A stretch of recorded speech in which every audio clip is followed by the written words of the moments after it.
नमस्कार, बहुत स्वागत है आप सभी का। आप देख रहे हैं आपकी बात और मैं हूं आपके साथ अभिलाष मिश्रा। आज बात करेंगे दतिया उपचुनाव की।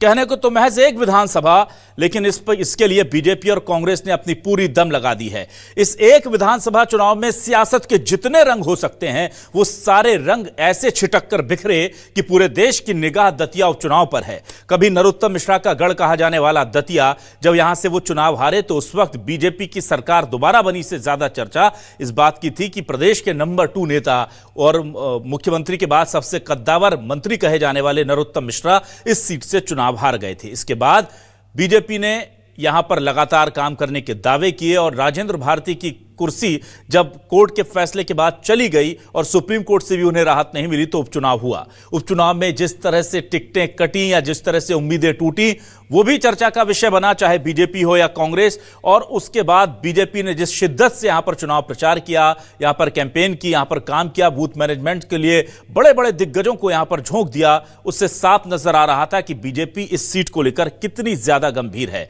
उधर कांग्रेस ने फिर से चमत्कार की उम्मीद में अपनी पूरी दम लगाई। जीतू पटवारी, दिग्विजय सिंह जैसे कद्दावर नेता लगातार फील्ड पर डटे रहे, लेकिन कहा यह जा रहा है कि कांग्रेस से शायद उतनी सपोर्ट दूसरे नेताओं ने नहीं दी जितनी मिलनी चाहिए। सेम यही बात बीजेपी के नरोत्तम मिश्रा के कुछ खास समर्थकों के लिए भी कही जाती रही। यानी कि इस पूरे चुनाव में सियासत, अदावत, बगावत और तमाम पहलू देखने को मिले। उसके बाद आज जब मतदान हुआ तो करीब 71% मतदान यहां पर हो चुका है। थोड़ा बहुत आंकड़ा बढ़कर के 72, 73 या 74 के आसपास तक यह जा सकता है। खास बात यह है कि पिछली दफे 80% के आसपास यहां पर मतदान हुआ था। इस बार मतदान थोड़ा कम है। इस बार आजाद समाज पार्टी एक बड़ा फैक्टर है। तो ये तमाम चीजें किस तरफ इशारा कर रही हैं, वोटर्स ने किसका खेल बिगाड़ा है और किसको जिताया है, इसी पर करते हैं आज आपकी बात।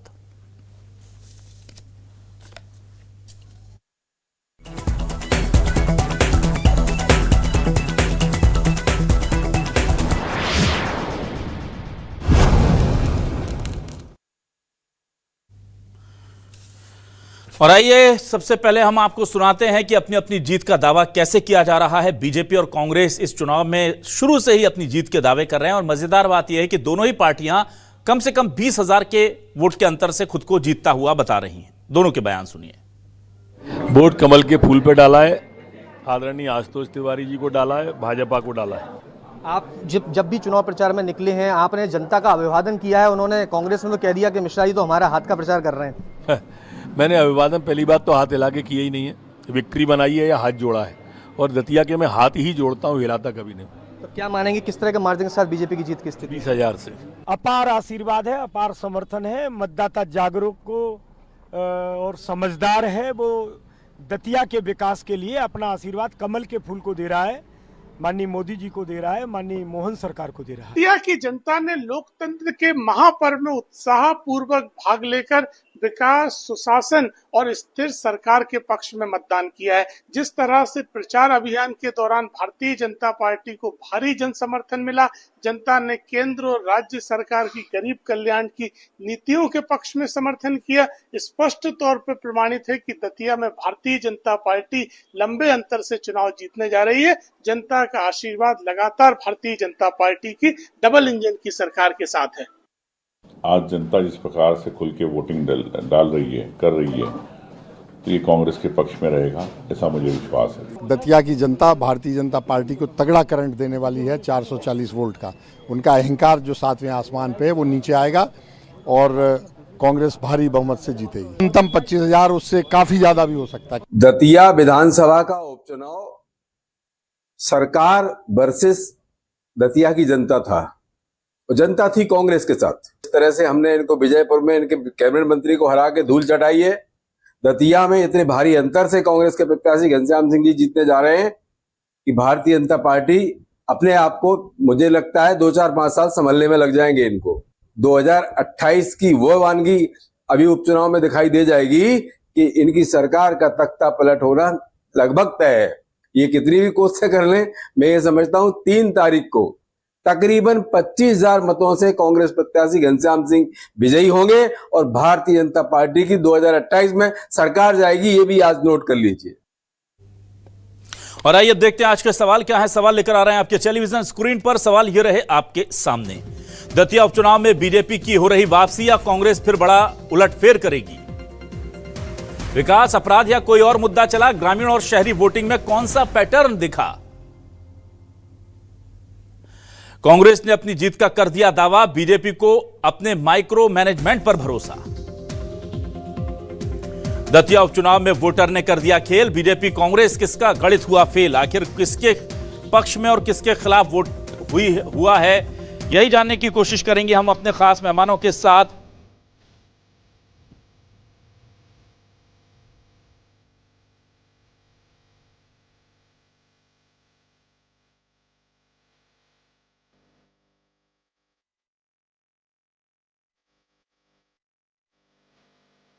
चलिए सीधे रुक करूंगा अपने खास मेहमानों का। मेरे साथ जुड़ चुके हैं अवधेश नायक जी, वरिष्ठ नेता हैं कांग्रेस से, और उनकी नाराजगी या उनकी गुस्से की खबरें भी आती रहीं। बाद में वो चुनाव प्रचार के लिए दिखे और लगातार फिर दावा कर रहे थे कि कांग्रेस को एक बार फिर से जिता करके लाएंगे। बहुत स्वागत करता हूं अवधेश जी आपका। मेरे साथ डॉक्टर हितेश वाजपेयी, बीजेपी से वरिष्ठ नेता प्रवक्ता, जुड़ गए हैं। लगातार बीजेपी का जो माइक्रो मैनेजमेंट, बूथ मैनेजमेंट रहा है, उसकी भी जानकारी उनके पास है, और किस तरह से उन्होंने अपने कद्दावर से कद्दावर नेता और जमीनी कार्यकर्ताओं को उतार रखा था, उस पर भी उनसे बातचीत करेंगे। और किस तरह का रुझान आज उन्हें देखने को मिला, उस पर बात करेंगे। उनका स्वागत करता हूं। और वरिष्ठ पत्रकार, पूरे यूं तो प्रदेश और देश की नब्ज को समझते हैं, लेकिन ग्वालियर चंबल की एक एक नब्ज को समझने वाले डॉक्टर सत्यप्रकाश शर्मा जी हमारे साथ जुड़ गए हैं। बहुत स्वागत करता हूं उनका। यहां दतिया का जो उपचुनाव है, भले ही एक विधानसभा सीट है, पर उसके अंदर क्या खेला हुआ है, उस पर बातचीत करेंगे डॉक्टर सत्यप्रकाश शर्मा जी के साथ। सबसे पहले अवधेश नायक जी आपके पास आता हूं। अवधेश नायक जी, दिल कई बार टूटे हैं आपके, लेकिन आपने पार्टी का सम्मान नहीं टूटने दिया। पिछली दफे भी आप जब जुड़े, टिकट मिला, फिर टिकट कट गया, लेकिन राजेंद्र भारती जी के लिए आपने काम तो किया था और इसीलिए वो चमत्कार भी हुआ। इस बार लेकिन कहा जा रहा था कि आप दिल से साथ नहीं थे, क्योंकि बार बार किसी को धोखा मिलता है, दगा मिलता है, तो उसका दिल टूट जाता है। अब तो चुनाव हो गया, अब ईमानदारी से बताइए, जीतने की उम्मीद है, टफ चुनाव है, हुआ क्या है अब? निश्चित रूप से कांग्रेस इस चुनाव को बड़े भारी मार्जिन से जीत रही है, और हम लोगों ने जिस प्रकार से कैंपेनिंग की, हमारे प्रदेश अध्यक्ष माननीय जीतू पटवारी जी के नेतृत्व में, उससे मुझे पूरी उम्मीद है। मैंने पूरे 291 पोलिंग बूथ का भ्रमण स्वयं किया है कि कांग्रेस 25,000 से ऊपर का अंतर लेकर यह सीट निश्चित रूप से 3 तारीख को जीतेगी। इसमें किसी प्रकार का कोई संदेह नहीं है। हाँ, दिल तो टूटने जैसी कोई बात नहीं रही। पहली बार घोषित होने के बाद टिकट कटा, निश्चित रूप से बुरा लगना चाहिए, लगा था, लेकिन मैंने जो वादा किया था माननीय कमलनाथ जी के साथ, और जिन कारणों से मैंने भाजपा छोड़ी थी, वो कारण जैसे कि तैसे मौजूद थे, इसलिए मैंने पूरे मन से काम किया। परिणाम बहुत सकारात्मक आए थे उस समय 2023 में, और इस बार थोड़ा बुरा निश्चित रूप से लगना चाहिए था। इसको मैं अस्वीकार भी नहीं करूंगा। मेरे कार्यकर्ताओं को, मेरे समर्थकों को, परिवार को बुरा लगा था, इसलिए 2-3 दिन सबको समझाने में समय निश्चित रूप से निकल गया। लेकिन एक बार जब तय किया, माननीय जीतू पटवारी जी से मैं बोल के आया था कि मैं काम करूंगा, तो मैंने जब काम किया तो उसका परिणाम भी आपको 3 तारीख को नज़र आएगा, दिखाई देगा। पूरे मन से काम किया, पूरे दिल से काम किया, मन लगा के काम किया, किसी भी प्रकार की इसमें कोई गुंजाइश नहीं है, और हमारी मेहनत जो है रंग लाने वाली है 3 तारीख को। मैं डॉक्टर हितेश वाजपेयी जी के पास आता हूं। डॉक्टर हितेश वाजपेयी जी, मैं आपसे यह जानना चाहता हूं, बीजेपी चुनाव जीत रही है, कौन से मुद्दे चल गए हैं? आपको क्या लगता है किस वजह से जनता ने आपको वोट दिया है? क्योंकि दावा तो बीजेपी भी कर रही है, कांग्रेस भी कर रही है, सच्चाई क्या है सर? अभिलाष जी, आपको और आपके दर्शकों को, अभी सभी साथियों को जो पैनल पे हैं, डॉक्टर सत्यप्रकाश और अवधेश भाई को, सभी को बहुत बहुत नमस्कार। चुनाव हो गए हैं और चुनाव के परिणाम हम मानकर चलिए कि मतपेटियों में, ईवीएम में बंद भी हो गए हैं, और औसतन आप मान के चलिए कि प्रति मतपेटी 100 वोट तो हमको ज्यादा मिलेंगे, इतना हम लोग एक्सपेक्ट करके चल रहे हैं। और उसका जो कारण है, उसके 2-3 कारण हैं। पहली चीज तो ये उपचुनाव है अभिलाष जी, तो अब प्रचार खत्म हो गया, तो I would like to be more realistic. उपचुनाव आमतौर पे, हमारी हारी हुई सीट थी, तो उपचुनाव आमतौर पे सरकार के समर्थन में जाते हैं, ऐसा हम लोग देखते आए हैं। अवधेश जी तो स्वयं जिला अध्यक्ष थे, तब वो भी देखते थे। हम लोग बहुत हमारी पार्टी के रहे हैं, तो बहुत हमने उपचुनाव लड़े हैं, तो हमने देखा है कि आमतौर पे उपचुनाव जो होते हैं सरकार के समर्थन में जाते हैं, क्योंकि जनता को पता होता है कि भाई 2 साल के लिए ये जो विधायक हैं वो आएंगे, तो स्वाभाविक है कि जिसकी सरकार है, यदि हम उनके साथ चलते हैं तो हमको एक समर्थन प्रशासनिक ज्यादा मिलता है। तो एक अपर एज हम कह सकते हैं कि हमारी रही है, चूंकि हमारी हारी हुई सीट थी, इसको लेकर बोल रहा हूं मैं। दूसरा कारण एक बड़ा है कि दतिया की जब भी विकास की बात होगी तो अवधेश जी, सत्यप्रकाश जी जो उस रीजन को जानते हैं, बहुत अच्छे से जानते हैं कि दतिया जैसा कि ग्वालियर चंबल क्षेत्र रहा है, वैसा एक बहुत ही पिछड़ा जिला रहा है। और भारतीय जनता पार्टी की सरकारों के आने के बाद वहां पर बहुत तेजी से विकास हुआ है। चाहे आप मेडिकल कॉलेज की बात ले लें, एयरपोर्ट की ले लें, सभी बातें हो चुकी है, तो मैं उसमें बहुत डिटेल में नहीं जाना चाहता, पर सब चिर परिचित हैं। आज अवधेश जी को भले ही वो कांग्रेस में चले गए हैं, पर जब अवधेश जी भाजपा में होते थे तो मुझे बहुत अच्छे से ध्यान है कि वो जिलाध्यक्ष के रूप में दतिया की चिंता करते थे, दतिया के लिए संघर्ष करते थे, और बहुत सारे काम उन्होंने भी जिलाध्यक्ष के रूप में इनिशिएट कराए हैं, तो इनका भी योगदान उसमें रहा है। बहरहाल भारतीय जनता पार्टी का एक मजबूत योगदान दतिया के विकास में रहा है। तीसरी बात जो बहुत महत्वपूर्ण है, जो अवधेश जी ने कही है, उसको आप समझिए। देखिए, कांग्रेस की ओर से एक नैसर्गिक अधिकार अवधेश जी का था कि उन्हें इस चुनाव में टिकट दिया जाना चाहिए था।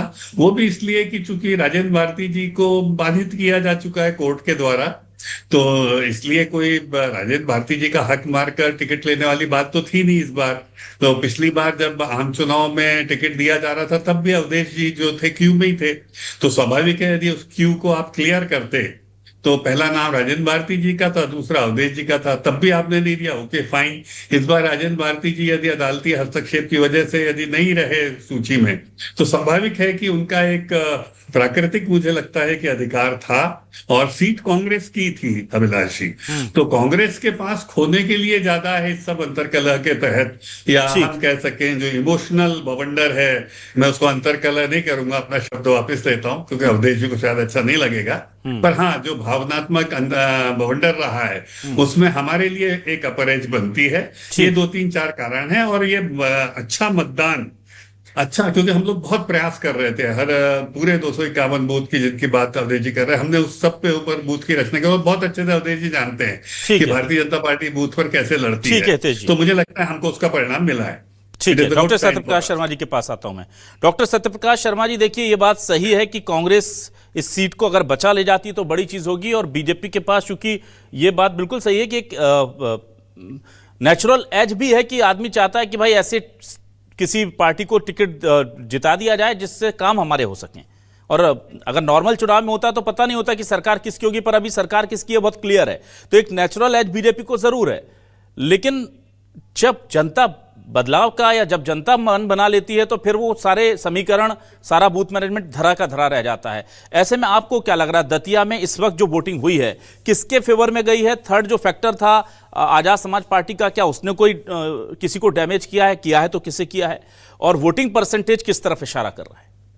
सबसे पहली बात तो ये दतिया के जो बाईपोल हो रहे हैं, इस बाईपोल को जो नेशनल लेवल पर हाइट मिली है, या जिस पर आज हम डिबेट कर रहे हैं जी, इसके पीछे सबसे बड़े 2 कारण माने जा रहे हैं। एक तो वहां पर बाईपोल नेसेसिएटेड होना जिन कारकों पर, दूसरी महत्वपूर्ण चीज वहां पर मध्य प्रदेश भारतीय जनता पार्टी के कद्दावर नेता नरोत्तम मिश्रा जैसे का टिकट ड्रॉप होना, जो कहीं ना कहीं इस सीट पर लगातार 2.5 साल से ऐसे प्रयास कर रहे थे जिससे कहीं ना कहीं वो सीट वैकेंट हो जाए, और उन्होंने कहीं ना कहीं उस केस को गति दी, जिसके कारण ये बाईपोल्स हुए। आपने एक बड़ा अच्छा प्रश्न किया है कि 2023 जनरल असेंबली इलेक्शन से यहां का जो टर्नआउट है वो डिक्लाइन हुआ है। देखिए, रिसेंटली ट्रेंड्स देखे जाएं, चाहे हम महाराष्ट्र का देखें, वेस्ट बंगाल का देखें, बिहार का देखें, या फिर हरियाणा का देखें, जहां वोटर टर्नआउट प्रीवियस इलेक्शंस की तुलना में बढ़ा। जब बढ़ा तो बीजेपी को एज मिला, और बीजेपी जबरदस्त इन राज्यों में जीत की तरफ बढ़ी और जीती। ये कहीं ना कहीं सोचने पर बड़ा मजबूर करता है कि दतिया में जब बाईपोल होता है देखिए बाईपोल में वोटर टर्नआउट बढ़ता है आमतौर पर, लेकिन मुझे नहीं लगता कि पिछले बार का यानी 2023 के इलेक्शन को वो टच कर पाएगा, क्योंकि 80 के अराउंड था। अगर 72 अभी रिकॉर्ड हुआ है, 2-3% बढ़ सकता, तो मैक्सिमम 75 जा सकता है। तो ये कहीं ना कहीं चिंता का विषय, लेकिन इसके आधार पर वोटर बिहेवियर को जान पाना किसी भी पॉलिटिकल एक्सपर्ट या पंडित को कठिन होता है। मेरा कहने का तात्पर्य यह है कि ये जो चुनाव है, भले ही भारतीय जनता पार्टी अपना दावा करती हो, कांग्रेस अपना दावा करती हो, लेकिन ये जो आमने सामने की बैटल है वो बहुत टफ बैटल मानी जा सकती है, जो कांग्रेस और केवल बीजेपी के बीच में है। हाँ, थर्ड फैक्टर का आपने जो जिक्र किया है वो कहीं ना कहीं अगर डैमेज करेगा तो कांग्रेस को डैमेज करेगा, लेकिन मार्जिन अगर कांग्रेस खींचकर आगे लाती है तो ये मान के चलना कि ये लड़ाई मजबूती की लड़ाई वहां देखने को मिलेगी। सबसे बड़ा कारण जो है, मुझे लगता है कि इस पूरे इलेक्शन में अगर कोई महत्वपूर्ण फिगर है तो वो डॉक्टर नरोत्तम मिश्रा है। क्योंकि अगर नरोत्तम मिश्रा कि जो कार्यकर्ता है, देखिए 2008 के बाद ही ये सैफ्रॉन कलर में रची है ये। इसके पहले आपने देखा होगा, चाहे 1952 में ये सीट बनी तब से केवल 2 बार अवधेश जी भी वहां 2008 में चुनाव लड़े हैं उमा जी की पार्टी से, तो आपने वहां उन्होंने भी देखा होगा केवल 1972 में जनसंघ और 1990 में भारतीय जनता पार्टी शंभू तिवारी चुनाव जीते। तो ये कहा जा सकता है कि ये कभी भी जनसंघ या सैफ्रॉन कलर की सीट या गढ़ नहीं रहा है, ये कांग्रेस, नॉन बीजेपी या इंडिपेंडेंट का गढ़ रहा है। तो इसके आधार पर यह माना जा सकता है कि इस सीट को अगर किसी ने भारतीय जनता पार्टी की बनाया तो वो नरोत्तम मिश्रा ने 2008 के डिलिमिटेशन के बाद बनाया। तो अब कहा यह जा सकता है कि नरोत्तम के साथ जो लोग रहे या उन्होंने जिन लोगों को पार्टी या पार्टी की विचारधारा से जोड़ा, उनकी अगर नाराजगी भारतीय जनता पार्टी ने या नरोत्तम मिश्रा ने स्वयं अपने प्रयासों से न्यूट्रलाइज करने का अगर प्रयास करना सफल माना जाए तो मान सकते हैं कि भारतीय जनता पार्टी वहां आगे की तरफ बढ़ सकती है। लेकिन आप 2023 जब देखते हैं कि 163 बीजेपी सीट जीतती है, लाडली बहना चलती है, बावजूद भी नरोत्तम मिश्रा वहां चुनाव हार जाते हैं।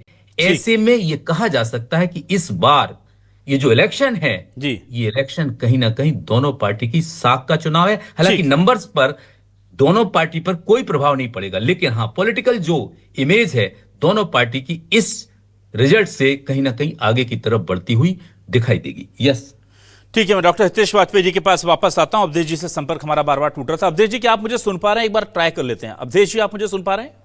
जी सुन पा रहा हूं आपको, मैं जी सुन पा रहा हूं जी। अवधेश जी, मुझे ये बताइए, बीजेपी ने तमाम बड़े दिग्गज उतार रखे थे, सुनते हैं उत्तर प्रदेश और राजस्थान से भी कई संगठन के बड़े नेताओं ने आकर के यहां पर कामकाज किया था, बहुत जबरदस्त। और सरकार में जाहिर सी बात है कि आसपास राजस्थान में बीजेपी की सरकार, मध्य प्रदेश में बीजेपी की सरकार, उत्तर प्रदेश में बीजेपी की सरकार, और आपको जिताने के बाद कैंडिडेट अगर अपनी गलतियों की वजह से सुप्रीम कोर्ट या हाई कोर्ट के द्वारा हटा दिया जाता है तो जनता के मन में थोड़ा आक्रोश भी होता है कि भाई हम जो जनादेश देते हैं आप संभाल के नहीं रख पाते।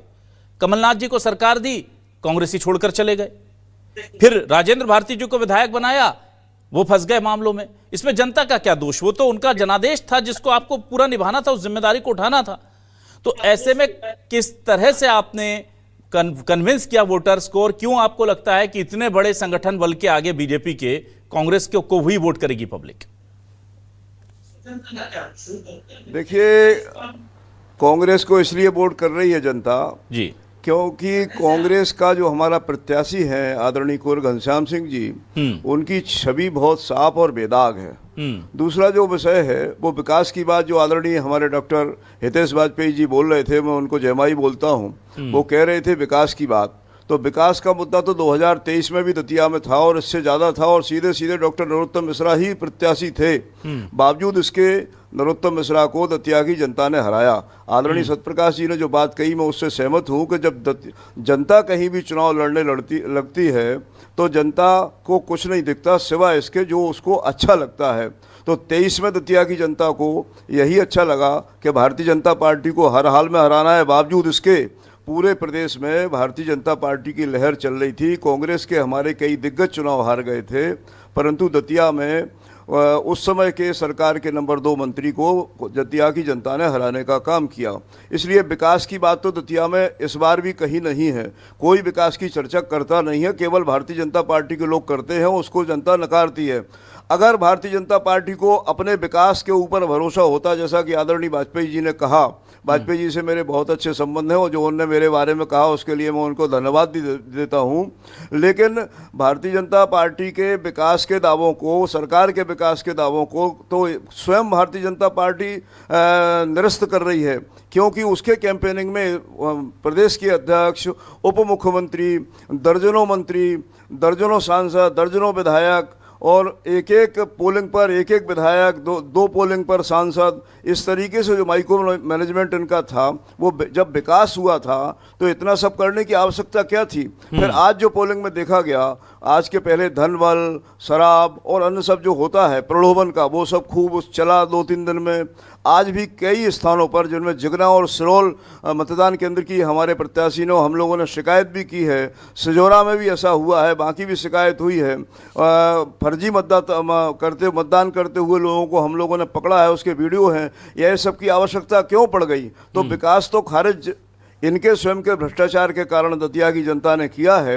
रही राजेंद्र भारती जी के अयोग्य होने की बात, तो राजेंद्र भारती जी की अयोग्यता का जो कारण है वो ये हो सकता है कि उनने एफडी में जो हुआ तो उसमें एफडी के उसमें भी उनने पैसा आज तक नहीं लिया। जो उनका मूल धन है वो आज भी बैंक में जमा है, और बैंक का सीधा सीधा होता है कि बैंक यदि चाहता तो समझौता में उनकी राशि ली जा सकती थी। उनने कोई ऐसा बड़ा करप्शन नहीं किया। 7-8 लाख रुपए की कोई बात थी, वो मूल धन तो आज भी जमा है बैंक में।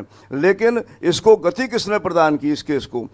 यदि 2023 में डॉक्टर नरोत्तम मिश्रा चुनाव नहीं हारते तो क्या इस केस में गति प्रदान होती?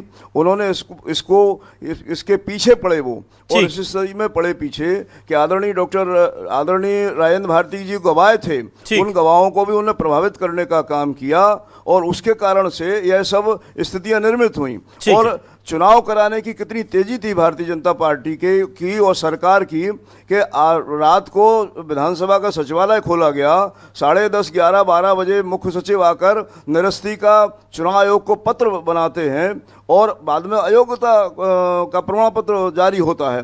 तो यह जो आपने जो कमलनाथ जी की सरकार की बात दूसरी करी है, कमलनाथ जी की सरकार में तो क्या है, भारतीय जनता पार्टी के लोगों को, डॉक्टर हितेश वाजपेयी जी मुझे क्षमा करेंगे, भारतीय जनता पार्टी के लोगों को सत्ता की मलाई चखने का जो आनंद है, जो चस्का लग गया है, उसके वजह से वो सरकार गिराई गई। अच्छी भली सरकार चल रही थी, थोड़ी बहुत तो क्या भारतीय जनता पार्टी में मैं लंबे समय तक रहा हूं, क्या भारतीय जनता पार्टी में मतभेद नहीं होते हैं? मतभेद नहीं, कई बार तो मनभेद की स्थिति भी बनती है, वो मुझे जानकारी है, डॉक्टर साहब को भी होगी। तो ऐसा कुछ नहीं है कि हम विधायक नहीं रखा सकते, ऐसा भी कुछ नहीं है कि हम सरकार नहीं चला सकते। सरकारें चलाई हैं, कोई नहीं है। विकास का यहाँ पर कहीं कोई मुद्दा नहीं था, और अगर होता तो इस प्रकार से भारतीय जनता पार्टी पूरी फौज फांटा लेकर सरकार के साथ और संगठन के लोगों के साथ यहाँ पर सक्रिय नहीं होती। यहाँ तक कि केंद्रीय चुनाव प्रभारी यहाँ रहे, सारे लोग यहाँ पर रहे, इसलिए भारतीय जनता पार्टी हार रही है, कांग्रेस जीत रही है लंबे मार्जिन से।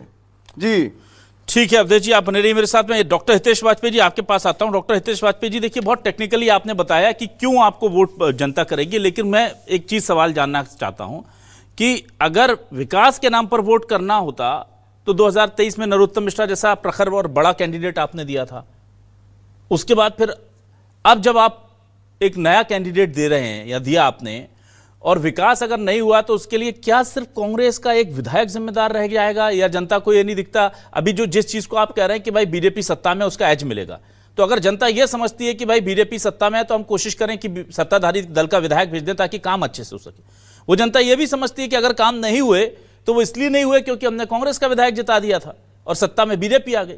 तो इतनी मेच्योरिटी तो अब हमारी डेमोक्रेसी में वोटर्स के पास है। मेरा सवाल यही है कि अगर विकास हुआ है तो फिर कांग्रेस के विधायक को क्रेडिट जाएगा, और विकास नहीं हुआ है तो जनता को यह पता है कि सिर्फ कांग्रेस के विधायक की नाकामी नहीं है, यह सरकार की भी या पार्टी की वजह से भी इसमें कुछ ना कुछ हिस्सेदारी है। तो ऐसे में आपके पास क्या आधार था, आप क्यों गए थे, क्या आपने वोटर्स को समझाया, कन्विंस किया और वो वोट कर रहे हैं? दूसरा मेरा एक और सवाल ये भी है कि जो बात अवधेश नायक जी कह रहे हैं कि जिस तरह का मैनेजमेंट आपको करना पड़ा, उसे देख करके लग रहा था कि शायद बहुत ज्यादा डेस्परेट है बीजेपी इस चुनाव को लेकर? अभिलाष जी, अवधेश भाई को भी जय माही जी की। और अवधेश भाई, मैं जो कुछ भी बोलता हूँ आप तो जानते हैं, आप ये मान सकते हैं कि मैं माही को साक्षी रख के बोलता हूँ, तो झूठ बोलने की आदत नहीं है। हाँ, सच में चुना हुआ जरूर बोल सकता हूँ। तो आप ये ध्यान रखिएगा कि मैं किसी भी फेक नैरेटिव में विश्वास नहीं रखता।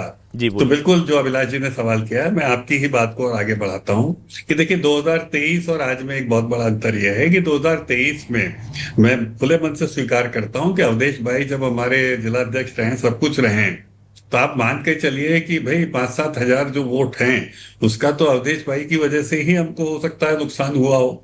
इसको स्वीकारने कोई बड़ी बात थोड़ी ना है। और अब आज के चुनाव में आप देख रहे हैं कि आप जो अवधेश भाई जी का नैसर्गिक अधिकार था उसको नकार कर जब टिकट दिया गया, आप सोचिए घनश्याम जी को, तो he is also good person, मेरा उनसे कोई वो नहीं है, लेकिन इस बात से जो उनकी नाराजगी थी वो फैक्टर तो कहीं बराबर नहीं हो पाया ना। तो स्वाभाविक है कि वो फैक्टर पॉलिटिकली तो काउंट होगा ना अभिलाष जी, इसको कोई नहीं नकार सकता। आज अवधेश भाई जरूर उनके साथ चल रहे हैं, सब कुछ है, मैं इसमें नहीं कह रहा हूँ कि, लेकिन ये फैक्टर रहता है। तो हमारा मानना आज भी है। दूसरी चीज आपने प्रबंधन में बोला, अवधेश भाई तो खुद हमारी पार्टी में रहे हैं, वो प्रबंधन को, चुनाव प्रबंधन को देखते आए हैं। और अवधेश भाई आज हमारे जितने नेता हैं सब या तो पदाधिकारी हैं या फिर मंत्री हैं या फिर निगम मंडल में हैं। तो स्वाभाविक है हमारी सरकार है, तो चुनाव प्रबंधन में जुटे हुए लगभग सभी कार्यकर्ता किसी न किसी पद पर है ही हैं। तो आप बिल्कुल कह सकते हो यदि कांग्रेस की सरकार होती तो कांग्रेस के नेता सब किसी न किसी पद पर ही होते। लेकिन आपको भी पता है कि वो अपने जनाधार के लिए नहीं जाते हैं दतिया में, वो चुनाव प्रबंधन की दृष्टि से जाते हैं। जैसे कि 291 बूथों पर आप मानकर चलिए हर बूथ का हमने जिम्मा दिया था। शक्ति केंद्र को आप बहुत अच्छे से समझते हैं, कांग्रेस की भाषा अलग है, आप हमारी भाषा तो समझते हैं ना। ये रचनाएं तो आपने करी है। हर शक्ति केंद्र पर यदि 90 पर हमने 2-2 लोग रखे हैं, नेताओं को दिया है, तो स्वाभाविक है कि वो दो नेताओं में से विधायक, पूर्व विधायक, मंत्री, निगम मंडल, ये लोग रहेंगे ही रहेंगे। पर ये सब प्रबंधन की दृष्टि से हैं, क्योंकि चुनाव प्रबंधन के साथ बीजेपी चुनाव में उतरती है, चाहे आम चुनाव हो चाहे वो एक उपचुनाव हो। तो इसलिए ये हमारी शैली है अवधेश जी, आप भी जानते हैं। तीसरी बात फिर मैं आपको रिपीट करके बताना चाहूंगा अवधेश भाई, आप और डॉक्टर नरोत्तम मिश्रा ये वहां के मजबूत फैक्टर हैं। ये मैं आपको बता दूं, ऐसा नहीं है कि हम आपको नकार रहे हैं। और कांग्रेस आपको छोड़कर आसानी से चुनाव जीत जाएगी, आप भले कितना कुछ कहते रहिए, लेकिन मैं भी 2003 से चुनाव प्रबंधन की टीम में हूं, आप जानते हैं इस बात को। हम ऐसे नकारते नहीं है आपके फैक्टर को, हम लिस्ट करके चलते हैं। ना गलत बात है हितेश जी, अब आप लिबर्टी का गलत फायदा उठा रहे हैं। आप नरोत्तम मिश्रा जी को टिकट दे देते हैं, अवधेश नायक जी जब पार्टी छोड़कर चले जाते हैं नरोत्तम मिश्रा जी का फिर टिकट काट देते हैं, और अवधेश नायक जी जो स्थिति अवधेश नायक जी की स्वाभाविक नैसर्गिक टिकट की दावेदारी अगर अवधेश नायक जी की थी तो वही नैसर्गिक दावेदारी नरोत्तम मिश्रा जी की थी। अवधेश नायक जी तो इतने डिसिप्लिन में रहे कि उन्होंने फॉर्म नहीं लिया, नरोत्तम मिश्रा जी तो फॉर्म भी लेकर आए। और मेरे इंटरव्यू में मैंने पूछा कि पिछला 2023 का चुनाव आप क्यों हारे, बोले ओवर कॉन्फिडेंस में था। तो मैंने पूछा फिर क्या सीखा, बोले ओवर कॉन्फिडेंस नहीं करना है। मेरा अगला सवाल था कि इसी ओवर कॉन्फिडेंस में इस बार भी जाके आप पर्चा ले आए, ये ओवर कॉन्फिडेंस नहीं था कि आपने क्या सीखा। फिर उसके बाद वो उठ करके इंटरव्यू से नाराज होकर चले गए, वो एक अलग बात है। लेकिन मैं आपसे ये कहना चाहता हूं कि दोनों ही पार्टी ने अपने नैसर्गिक दावेदारों को पीछे रखकर नए चेहरों को मौका दिया। आपके पास मुद्दे क्या रहे सर जिसकी वजह से आप पब्लिक के पीछे? सर मैं एक लाइन में आपका जवाब देता हूं। अभिलाष जी आपका बहुत अच्छा प्रश्न है, दर्शकों को इसको समझना होगा। इसका अंतर बहुत क्लियर है। अवधेश नायक जी का जो पुराना दल है भारतीय जनता पार्टी, वो कैडर बेस्ड संगठन है। हमारे यहाँ कोई भी चुनाव लड़ता है, आशुतोष तिवारी जी हमारे कैडर से निकले, तो स्वाभाविक है कि प्रबंधन का जाल हम बिछाते हैं। अब वहीं पर कांग्रेस लीडर बेस्ड है, आप समझिए इस बात को। तो जब अवधेश नायक जी बीजेपी में होते हैं तो वो कैडर का हिस्सा होते हैं, और जब कांग्रेस में होते हैं तो वो लीडर हैं। उनको आप हटा दोगे, या जो अटल जी कहते थे ना, टूटे मन से कोई खड़ा नहीं होता। अवधेश जी बोलेंगे थोड़ी ना he is a very good person, लेकिन उनको समझो आप, तो टूटे मन से क्या अवधेश जी की टीम खड़ी हो पाएगी क्या? अच्छा, दिल पे हाथ रख के बताइए, क्या नरोत्तम मिश्रा की टीम खड़ी हो पाई क्या? हमारे यहाँ पर कैडर बेस्ड सिस्टम है, अवधेश जी खुद जानते हैं, और यही कारण है। नरोत्तम मिश्रा जी ने अभी सर 2 दिन पहले मुझे बताया कि 70-80% लोग, मैंने 2 दिन पहले तक का उनका बयान था कि 70-80% समर्थक मैंने मना लिए हैं, 20-30% रह गए, मैं कर लूंगा, तो वो तो 20-30% की गुंजाइश छोड़ के गए। भारतीय जनता पार्टी का मौलिक स्वभाव, मैं 100% नहीं कह रहा हूं, फिर आपको कह रहा हूं कैडर बेस्ड है। इसका मतलब हमारी कोई व्यक्तिगत आत्मीयता नहीं होती, ऐसा नहीं है, होती है जब लंबा समय काम करते हैं, लेकिन इस सब के बावजूद हमारा मौलिक स्वभाव कैडर बेस्ड है, इसको समझिए। तो हमारे यहाँ परिवर्तन आसान है, उनके यहाँ परिवर्तन उतना आसान नहीं है भाई। चलिए, तो अभी भी रिजल्ट आएगा, मैं कोई संभावनाएं नहीं व्यक्त कर रहा हूं, लेकिन मुझे ऐसा लगता है ये फैक्टर काउंट होंगे। चुनाव हो चुका है, ठीक है अवधेश नायक जी, लेकिन मुझे कहना पड़ेगा कि बीजेपी कैडर बेस्ड पार्टी थी, आपने वहां पर संगठन खड़ा किया, आप वहां नजरअंदाज हुए, वजह जो भी रही हो। फिर लीडर बेस्ड कथित तौर पर पार्टी जो कि हितेश जी कह रहे हैं कांग्रेस में आए, और एक नहीं दो बार वहां भी आप नजरअंदाज हुए। और अब पिछली दफे तो चूंकि आपने बहुत मेहनत की थी तो आप जिता लाए थे, नैया पार लगा दी थी। इस बार हम देखते हैं कि आपने और आपके समर्थकों ने जो कह रहे हैं दिल टूटा था, फिर भी आप काम कर पाए या नहीं, और वो चमत्कार हुआ कि नहीं, अब 3 तारीख को पता चल जाएगा। फिलहाल मैं हितेश जी का और अवधेश नायक जी को बहुत धन्यवाद दूंगा हमें वक्त देने के लिए। मेरे साथ इस वक्त मेरे संवाददाता जुड़ गए हैं, रवि रैकवार जो कि लगातार जुड़े हुए हैं, उनका मैं रुख कर लेता हूं, फिर मैं सत्यप्रकाश जी के पास आता हूं। रवि जी, आपके पास मैं आ रहा हूं। रवि जी, मुझे ये बताइए किस तरह का वोटिंग टर्नआउट रहा है वोटर्स का, और मुद्दे क्या रहे हैं जमीनी ग्राउंड पर, आपको क्या लग रहा है, कौन से मुद्दों ने काम किया है, और जो नाराज थे, असंतुष्ट थे, क्या वाकई में वो बाहर ही नहीं निकले, चाहे कांग्रेस को है या बीजेपी के? क्या इनपुट्स हैं? बिल्कुल सर, अभिलाष जी, आपको यहाँ बता दूं कि जिस तरह से ग्रामीण क्षेत्र में मैंने भ्रमण किया है, ग्रामीण क्षेत्र को अभी बूथ देखे, मतदान केंद्र देखे, तो वहां पे देखा गया है कि जिस तरह से जो नाराज समर्थक थे, कहीं ना कहीं वो नाराज ही रहे हैं, कहीं नहीं नजर नहीं आए हैं। और ग्रामीण क्षेत्रों में अक्सर देखा गया वोटिंग तो अच्छा प्रतिशत पे रहा है, लेकिन जो समर्थक थे दोनों पार्टियों के, भाजपा के और कांग्रेस के, तो कहीं ना कहीं एक दूसरे से कटे से रहे, यानी कहीं ना कहीं से ऐसा लगा कि आपस में कोई अंदरूनी कलह हो रही है, भीतर घास हल्का सा लगा। कहीं ना कहीं चर्चाओं का दौर भी गांव ग्रामीण क्षेत्र में दौर चालू रहा, इस बार इनको वोट दें, इनको वोट दें, मतलब ऐसी चहल भी रही है। कुल मिला के ये कहें कि जो नाराजगी थी वो कहीं ना कहीं इस उपचुनाव में मतदान के दौरान लगातार ग्रामीण क्षेत्रों में, शहरी क्षेत्र में, दोनों में देखी जा रही थी। लेकिन जो जिम्मेदार थे पिछले चुनाव में, वो कहीं ना कहीं वो भी नजर नहीं आए, आसपास क्षेत्रों में भी कहीं नजर नहीं आए, और जो नए जिम्मेदार थे उनके आसपास भी पुराने जिम्मेदारों में से एक दो व्यक्ति नजर आए। तो कहीं लगता था कि भाजपा के समर्थक बहुत ज्यादा नाराज हैं, उनका रुख जो है, रास्ता है, वो कांग्रेस की तरफ जा रहा है, और जो कांग्रेस के समर्थक थे, कहीं ना कहीं उनका रुख था क्या वो भाजपा की तरफ जाने वाले। तो कहीं जो समर्थकों की बात थी, तो नाराजगी पे अभिलाष सर जी बहुत ही ज्यादा थी। ग्रामीण क्षेत्रों में भी हाल था यही था कि लोग तो वोट करने आ रहे थे, लेकिन परसेंटेज उस हिसाब का नहीं मिल पाया जिस हिसाब का पिछले चुनाव में मिला था। ये हाल शहरी क्षेत्रों में भी रहा है सर। ठीक है रवि जी, मुझे जरा एक जल्दी से बताइए, third factor Azad Samaj party, Damodar Yadav या बाकी के जो करीब 20 से ज्यादा कैंडिडेट थे, क्या वो बहुत प्रभाव कहीं डालते दिख रहे हैं किसी खास क्षेत्र में, किसी खास पोलिंग बूथ पर?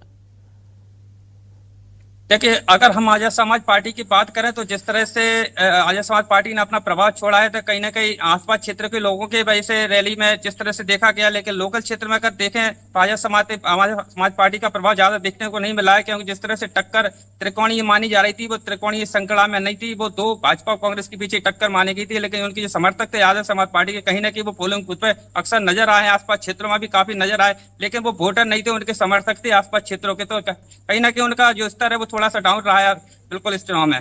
ठीक है, और अंतिम सवाल आपसे लेता हूं रवि जी, क्योंकि आप लगातार वहां पर जमीनी रिपोर्टें हमें पहुंचा रहे हैं इतने दिनों से, उसके लिए आपका शुक्रिया भी कहूंगा फिर मैं।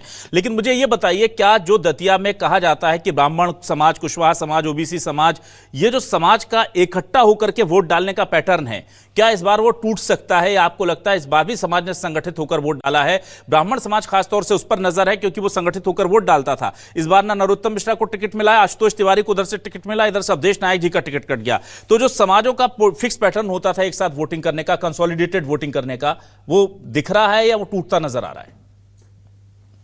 सामाजिक समीकरण की बात करें, खासतौर पर कुशवाहा समाज की, तो कहीं कहीं वोट पूरी तरह से तो नहीं कह सकते कटा है, लेकिन जिस तरह से देखा कि 60% वोट लगभग कटा हुआ दिख रहा है, क्योंकि जिस तरह से उनकी नाराजगी, जैसे सोशल मीडिया पे जैसे जैसे उपचुनाव करीब आता गया, मतदान का समय आता चला गया, उसी समय कुशवाहा समाज में कई मतभेदों की वीडियो सोशल मीडिया पे वायरल हुए, किसी तरह के उनने पिछले बातों को दोहराया, कोई नाराजगी उन्होंने जाहिर की है। इसी तरह जो ब्राह्मण समाज की बात करें तो ब्राह्मण समाज तो वैसे भी जो पूर्व मंत्री उनका टिकट कटने के बाद काफी नाराज था, उनके समर्थक भी काफी नाराज थे, तो कहीं ना कहीं इफेक्ट इस पर ही पड़ा है। लेकिन जो नाराजगी थी दोनों समाज में, इसका थोड़ा परसेंटेज दोनों समाज में कम पड़ा है, खासतौर पर कुशवाहा समाज पर ज्यादा वोटर का असर कम पड़ा है।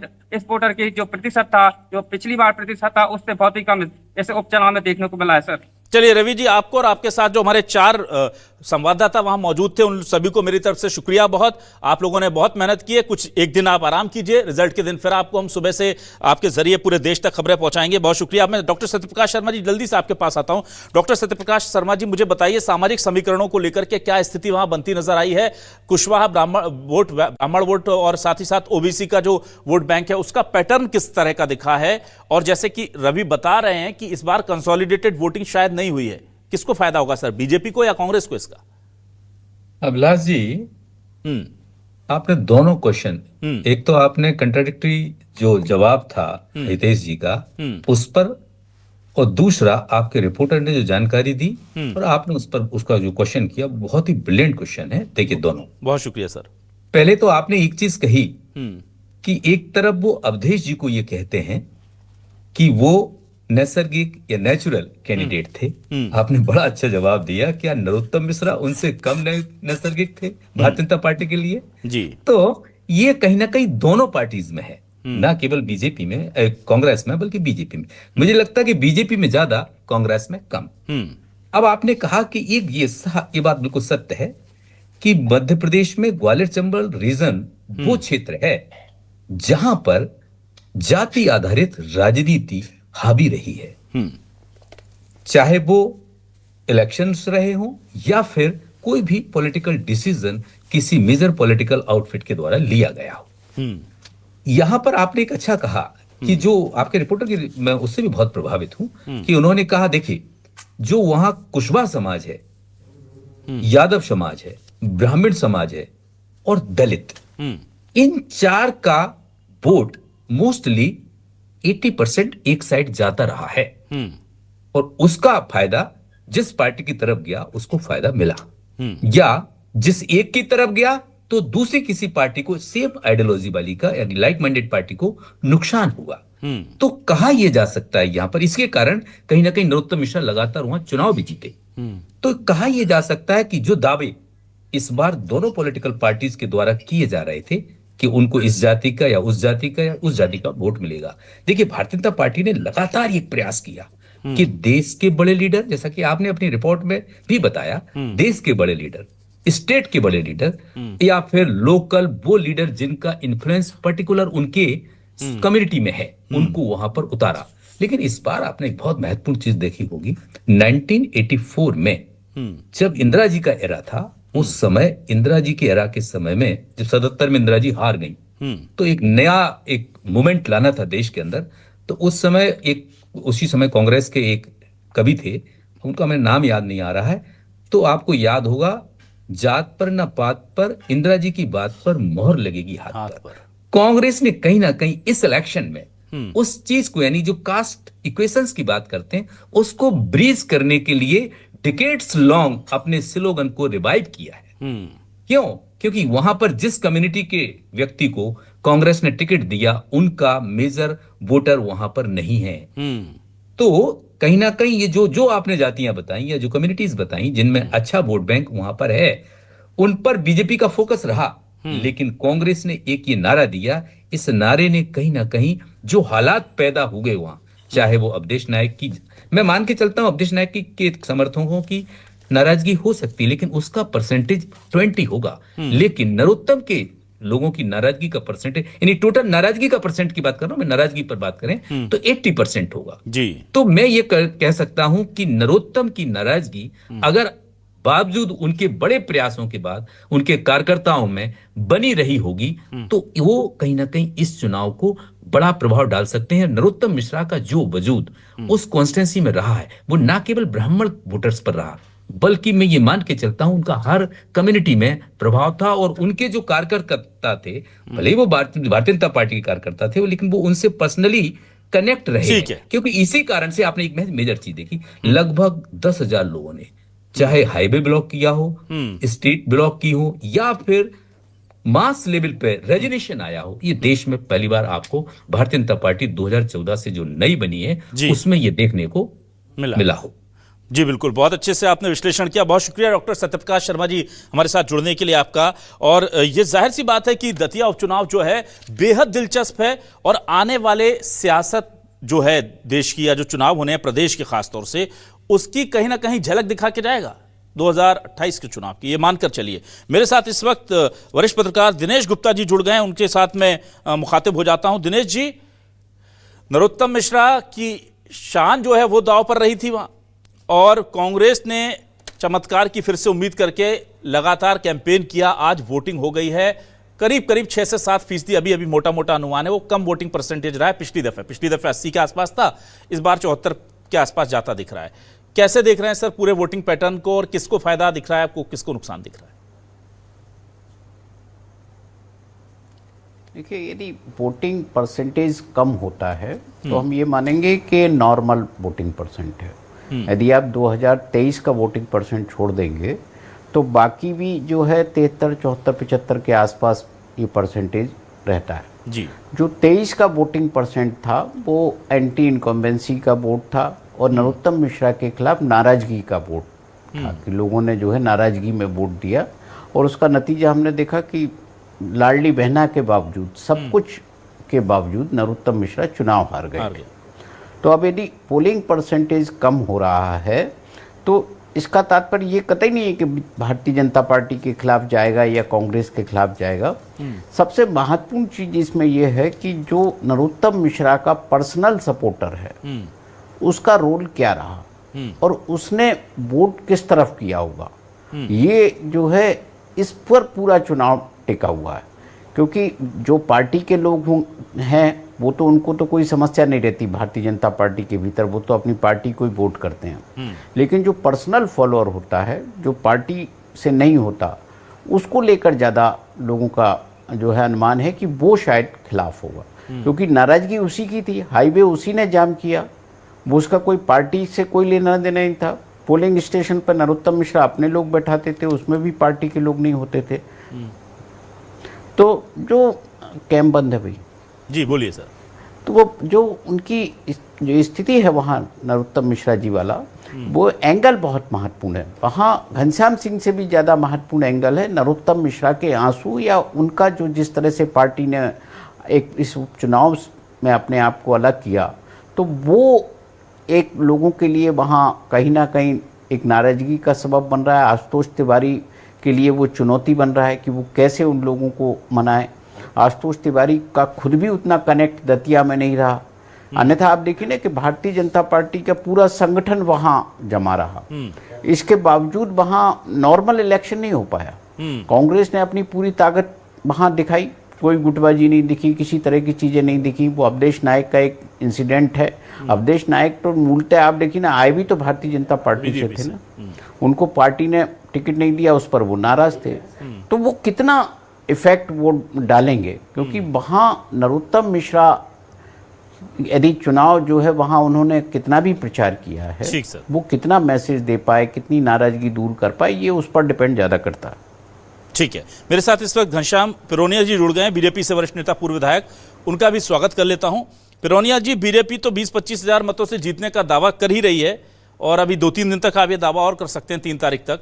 लेकिन मुझे अब वास्तविक स्थिति बताइए, आप तो जमीनी नेता, आपको सब अंदर की खबर रहती है, मीडिया को आप बताते नहीं हैं कुछ। अब तो बता दीजिए, 3 दिन ही बचे, अब तो वोटिंग हो गई भाई, कोई दिक्कत नहीं है, थोड़ा बताइए। अगर जीतेंगे भी तो मार्जिन इतना नहीं होने जा रहा है, ये तमाम विशेषज्ञ कह रहे हैं, हमारे तमाम वरिष्ठ पत्रकार कह रहे हैं, हमारे संवाददाता भी कह रहे हैं, बहुत नेक टू नेक फाइट है।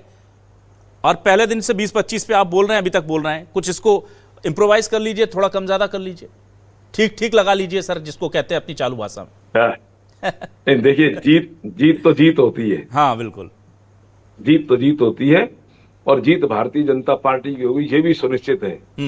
और इसलिए आदरणीय अभी दिनेश जी भाई साहब बता रहे थे कि वहां पर जो डॉक्टर नरोत्तम मिश्रा जी और उनका जो अपना जो उनका व्यक्तिगत सपोर्टर है, मैं समझता हूं नरोत्तम मिश्रा जी भारतीय जनता पार्टी के एक जिम्मेदार और पुराने, अनुभवी और कहीं ना कहीं संगठन के प्रति ध्येयनिष्ठ है।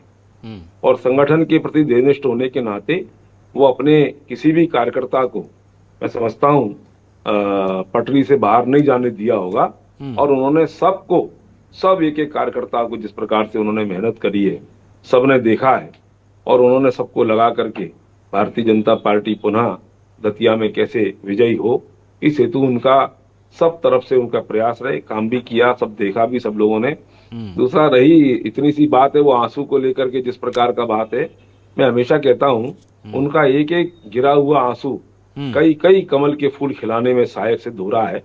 और आप देखेंगे कि जब सर वो आंसू कांग्रेस की वजह से थोड़ी गिरा था, वो कमल का फूल कैसे खिलाएगा? वो कांग्रेस की वजह से थोड़ी गिरा था आंसू, या कांग्रेस का कोई कांग्रेस ने उसके ऊपर उनके ऊपर कोई केस कर दिया था या कोई उनके खिलाफ गलत कर दिया था? वो आंसू तो अपनों के दिए हुए जख्मों की वजह से गिरा था सर। उससे मैं वही तो कह रहा हूँ, उससे बीजेपी को फायदा होगा। मैं वही तो कह रहा हूँ, क्या है ये कांग्रेस ने कैसे सिद्ध कर लिया कि वो आंसू भारतीय जनता पार्टी के खिलाफ जाने वाले हैं? हो सकता है परिवार में बैठ करके सुख दुख की जब बात करते हैं तो इस प्रकार का भाव भी क्षण आता है। देखिए मैंने कहा ना 2018 में मैं भी जीता हुआ विधायक था, मुझे भी टिकट पार्टी ने नहीं दिया था, और इसका मतलब ये थोड़ा है कि हम पार्टी से गद्दारी करने वाले हैं। ठीक है, हमने कहा ना ध्येयनिष्ठ कार्यकर्ता हैं, और ध्येयनिष्ठ कार्यकर्ता के होने के नाते जैसा पार्टी निर्णय करती है वो सिरोधार्य रहता है, और सिरोधार्य रहने के नाते हम कभी पार्टी के विपरीत नहीं जाते। कांग्रेस में इस प्रकार की परंपरा होगी, लेकिन आपने देखा डॉक्टर नरोत्तम मिश्रा जी निष्ठा के साथ लगे थे, घर घर गए, बिल्कुल हर प्रकार से उन्होंने जितनी वो स्वयं के चुनाव में मेहनत करते हैं उससे दुगनी उन्होंने मेहनत की। और मैंने कहा ना कि हम विकास के आधार पर, भारतीय जनता पार्टी सरकार हमारी है, हमने जितने काम किए हैं और वहां की जनता भी ये अच्छे से जानती है कि सरकार भारतीय जनता पार्टी की है, और जो प्रत्याशी हम भारतीय जनता पार्टी को जिताएंगे वो सरकार का कहीं ना कहीं हम सबको लाभ मिलने वाला है। 2-2.5 साल की सरकार में 2-2.5 साल के कांग्रेस के प्रत्याशी को भी सबने देखा है कि वो कहते हमारे हाथ में कुछ नहीं है, हमारी सरकार नहीं है, तो वो इस प्रकार का भाव वहां का मतदाता धोने वाला है और कमल का फूल वहां खिलेगा, और विकास के पहिए का जो चक्र रुका हुआ था उसको पुनः स्थापित करने में सहायक सिद्ध होगा। ठीक है, मेरे साथ जसवीर गुर्जर साहब जुड़ गए हैं, प्रदेश महासचिव कांग्रेस से वरिष्ठ नेता। जसवीर जी स्वागत करता हूं आपका। जसवीर जी मुझे जल्दी से 2-3 फैक्टर बताइए जिस वजह से आपको लगता है कि दतिया की जनता ने कांग्रेस को वोट किया है। अगर मैं वोटर होता तो मेरे दिमाग में आता है कि भाई अगर मैं कांग्रेस को वोट करूंगा तो जो आप लोग कहते हैं कि बीजेपी काम तो होने नहीं देगी, विकास तो होने नहीं देगी, और मैं अगर काम चाहता हूं, विकास चाहता हूं, तो मेरे मन में चाहते ना चाहते हुए ये बात आएगी। दूसरा ये है कि वोट दिया था राजेंद्र भारती जी को ही जिताया था, वो बचा नहीं पाए, किस वजह से, उसमें पब्लिक का कोई दोष नहीं। तो एक तरह से जो जनादेश था उसको आप बचाकर नहीं रख पा रहे हैं, बार बार ये दिख रहा है। कमलनाथ जी की सरकार चली जाती है, राजेंद्र भारती जी की विधायकी चली जाती है, तो क्या वजह हो कि आपको लगता है कि वोटर्स ने वोट किया कांग्रेस को? देखिए दतिया में मैं खुद 20 से 22 दिन वहां रहा हूँ जी, और मैंने पोलिंग स्तर तक जाकर काम किया और देखा है दतिया की जनता जिस तरह के विकास के ये भारतीय जनता पार्टी के लोग बड़ी बड़ी बातें कर रहे हैं कि बहुत बड़ा विकास किया है, तो मुझे तो वहाँ कहीं विकास देखने को नहीं मिला। और जनता दतिया की अच्छी तरह जानती थी कि यहाँ सिर्फ नाम विकास है, बाकी काम कुछ नहीं हुआ है।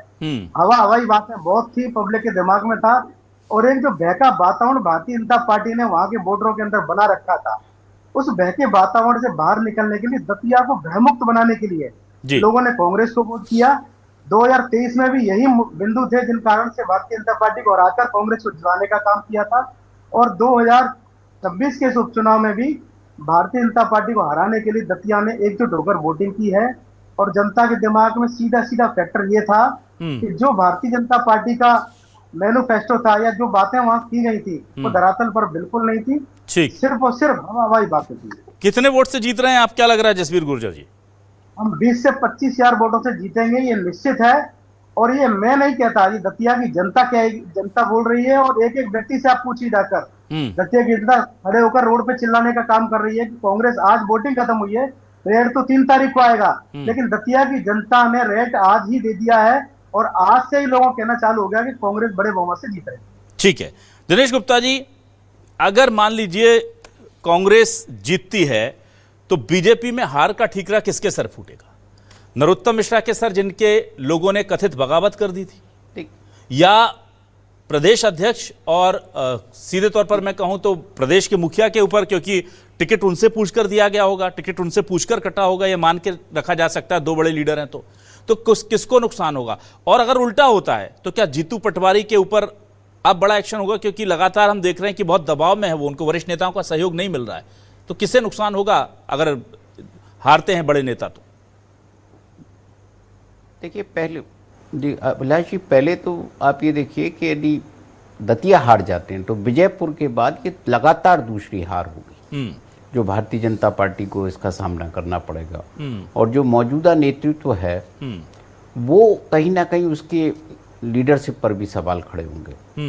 हेमंत खंडेलवाल जी का तो पहला चुनाव है जी। उनकी जो संगठनात्मक क्षमता है उस पर भी बहुत सारे सवाल खड़े होंगे, जबकि उन्होंने बहुत टाइम दिया सब बहुत दतिया में। अब देखना कि पूरे समय वो वहाँ मौजूद रहे, महेंद्र सिंह जी भी वहाँ मौजूद रहे, पूरा संगठन उन्होंने वहाँ खड़ा कर दिया।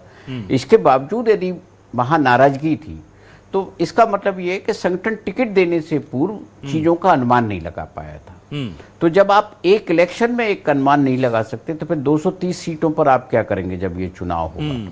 तो पहला तो वही होगा। भले ही संगठन ये कोशिश करे कि साहब नरोत्तम मिश्रा जी के कारण हार गए, तो फिर नरोत्तम मिश्रा की लीडरशिप को एक्सेप्ट करिए आप कि उन्होंने गलत डिसीजन हुआ। यदि नरोत्तम मिश्रा के कारण हार गए, नरोत्तम मिश्रा यदि हरा सकते हैं तो फिर उनको टिकट दिया जाना चाहिए था। तो अल्टीमेटली ये सब संगठन पर सवाल होते हैं। भारतीय जनता पार्टी जब अपनी जीत संगठन की मानती है तो उसे इस हार को भी अपने संगठन की हार के तौर पर ही लेना पड़ेगा।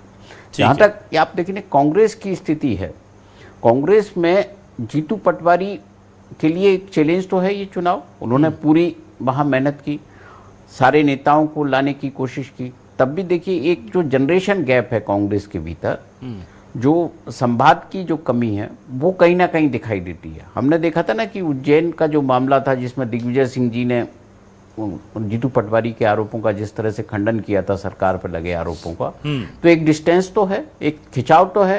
तो उसका जो है कहीं ना कहीं जो नुकसान है यदि कांग्रेस हार जाती है वहां, तो जीतू पटवारी को उठाना पड़ेगा। कहा जाएगा कि साहब ये सबको साथ लेकर नहीं चल पाते, इतनी अनुकूल परिस्थितियां थी, जिसके बावजूद चुनाव हार गए। तो सबसे ज्यादा नुकसान, सबसे ज्यादा सवाल तो उन पर खड़े होंगे।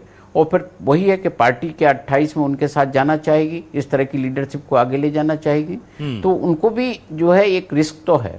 ठीक है, ठीक है, मैं जल्दी से आ जाता हूं अब घनश्याम फिरोनिया जी। घनश्याम जी देखिए, अगर पार्टी जीतती है तो जाहिर सी बात है कि संगठन और तमाम चीजें होंगी, लेकिन अगर पार्टी नरोत्तम मिश्रा को टिकट काट करके जीत जाती है तो इससे नरोत्तम मिश्रा की जो बनी हुई एक छवि थी उसको बड़ा डेंट होगा कि दतिया में आपके रहते हम जीत नहीं पाए और आपको हटाया तो हम जीत करके ले आए।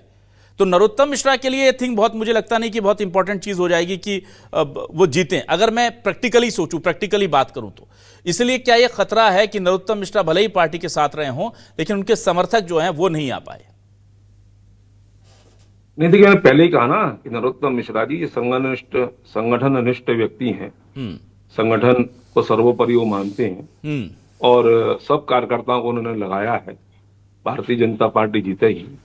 लेकिन अभी मैं आदरणीय दिनेश जी को सुन रहा था, दिनेश जी ने दो बातें कही कि अगर नरोत्तम मिश्रा जी का टिकट पार्टी ने नहीं दिया है और